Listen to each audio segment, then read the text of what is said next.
Et donc, pour moi, le problème s'est posé. Mes parents, il se passe quelque chose à la campagne, mais dans toutes les successions, c'est pareil. Il y a un bien. Alors, pour mes parents, le bien, c'était une maison plus 10 hectares de terre. Et ce bien, les parents le cèdent à leurs enfants, mais ils le cèdent aux 5. Et s'il y en a un qui garde le bien, il doit dédommager les autres. Ça, c'est voilà, c'est logique, c'est la règle de succession normale.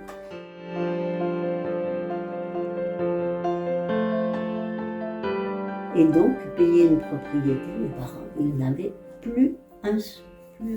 Ils voulaient payer cette propriété puisque ça faisait déjà des années qu'ils travaillaient dessus, ça faisait déjà 30 ans qu'ils travaillaient dessus et ils ne voulaient plus partir. Alors ils avaient dit, ben toi tu ne vas pas partir, tu vas aller à l'école déjà jusqu'à 14 ans et puis après, ben, je m'attendais à faire comme beaucoup de mes copines, à aller travailler à l'usine à Saint-Marcelin. Et j'ai eu beaucoup de chance en fait dans ma scolarité. Quand j'ai eu 12 ans, il y a un prêtre qui est venu dans la paroisse et qui avait été professeur pendant longtemps. Donc il m'a observé pendant 1 an et tout au long de cette année, il a dit à mes parents, c'est pas possible, on va trouver une solution, il faut qu'elle continue ses études. Alors il m'avait trouvé une pension pas très loin, à Murinet, mais surtout pas trop chère. Et mes parents avaient la possibilité de payer en donnant des pommes de terre et des pommes, beaucoup. Donc c'était un arrangement qui leur a facilité la vie. Je suis partie à 13 ans, j'ai pas fait de 6e parce que c'était déjà tard. J'ai passé 3 ans ici. Ça s'est bien passé, j'aimais pas la pension, j'ai beaucoup pleuré, mais je voulais étudier, donc je suis allée jusqu'au bout. Arrivée en 3e, même problème. Il fallait que j'arrête parce qu'ils n'avaient toujours pas d'argent. Donc c'est pour ça que je me suis débrouillée à passer le BEPC qui était le cursus normal et j'ai préparé toute seule à côté le BE, mais les sœurs elles m'ont donné le programme et tout, mais je me suis débrouillée à préparer toute seule.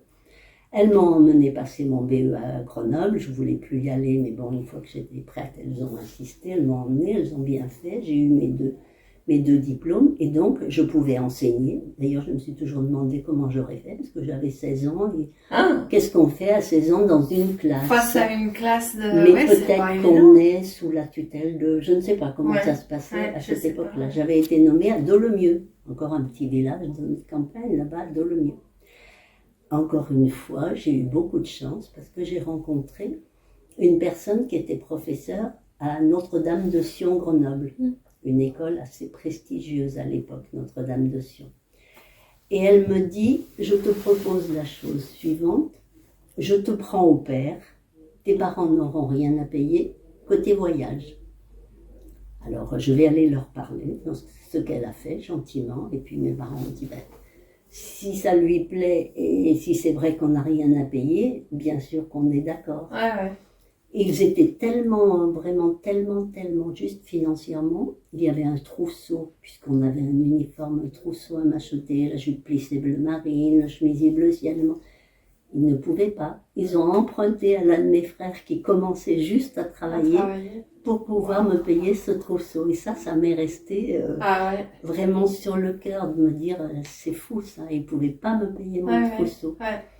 Bon, je suis partie. Pareil, ça a été assez dur parce que quand même, j'avais 12 heures de surveillance par semaine. C'était pas excessif, mais alors je surveillais à chaque fois les plus petits. Donc quand j'étais en seconde, je surveillais les études jusqu'en fin de 3e. Quand j'étais en première, je surveillais les études jusqu'en fin de seconde.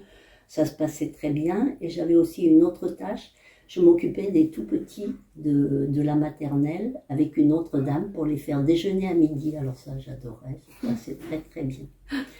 J'ai fait là ma seconde, première. J'ai raté ma première partie de bac. Je l'ai refaite, je l'ai eue. La terminale et encore 1 an pour m'inscrire en faculté parce que toujours cette sœur, professeure de philosophie à Notre-Dame de Sion, m'avait incité vigoureusement à m'inscrire en philosophie à Grenoble. Donc ce que j'ai fait, c'était une matière qui me plaisait bien. Est-ce que j'étais particulièrement douée? Je ne sais pas, mais ça m'a beaucoup plu de toute façon. Et puis quand même, là, ça a été difficile la dernière année parce qu'elle me confiait tous les intercours Donc, toutes les heures, j'étais embauchée pour surveiller pendant 10 minutes. Vous ne pouviez pas travailler et pendant je ce ne pouvais temps-là? pas aller Ben au cours oui. du tout, Oui. du tout. Donc, il y avait 2 filles qui étaient avec moi inscrites, comme moi, à l'université, à Place de Verdun, à Grenoble, qui m'apportaient les cours, mais ça n'a pas suffi. Ouais. J'ai tout raté cette année-là.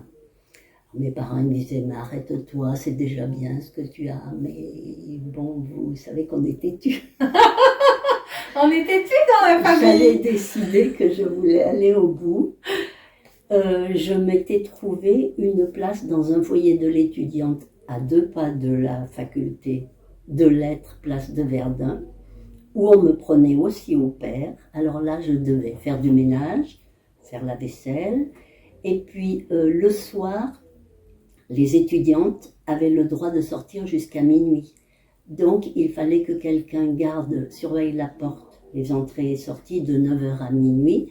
Et à minuit, j'avais pour mission de fermer la porte. Ça, c'est bien, ça. C'était très bien. C'était pas très dur et vous pouviez travailler en même temps. Bah, oui, voilà. Et puis le ménage et la vaisselle, ça m'a jamais dérangé. Donc j'étais très contente. Là, j'y ai passé 3 ans. En plus, à 5 minutes de la faculté, pour moi, c'était royal. Donc ça s'est bien passé. Je commençais un petit peu à me lasser, ou peut-être ça devenait long.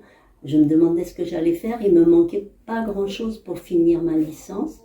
Et encore une fois, je discute avec le père d'une de mes copines qui était à Sion, et il me dit, écoute, ce que tu devrais faire maintenant, c'est faire un contrat avec l'enseignement catholique. J'ai pris ça, j'avais un contrat, j'avais une belle bourse, je ne travaillais plus.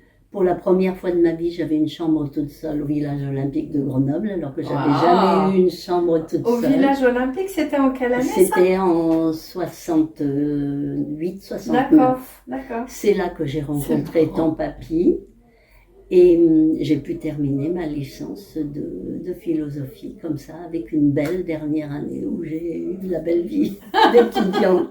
Et voilà un petit peu la scolarité, mais c'était juste pour te montrer que quand même, dans ce milieu qui quand même n'était pas vraiment destiné à donner tant d'importance à l'instruction, finalement, chaque génération s'est montrée très acharnée pour profiter de toute l'instruction qu'on pouvait recevoir. Et à chaque fois, vous avez rencontré des gens qui vous ont donné un coup de main. C'est ça qui est merveilleux. Quand j'y pense, j'ai toujours eu la chance de trouver quelqu'un qui m'aidait.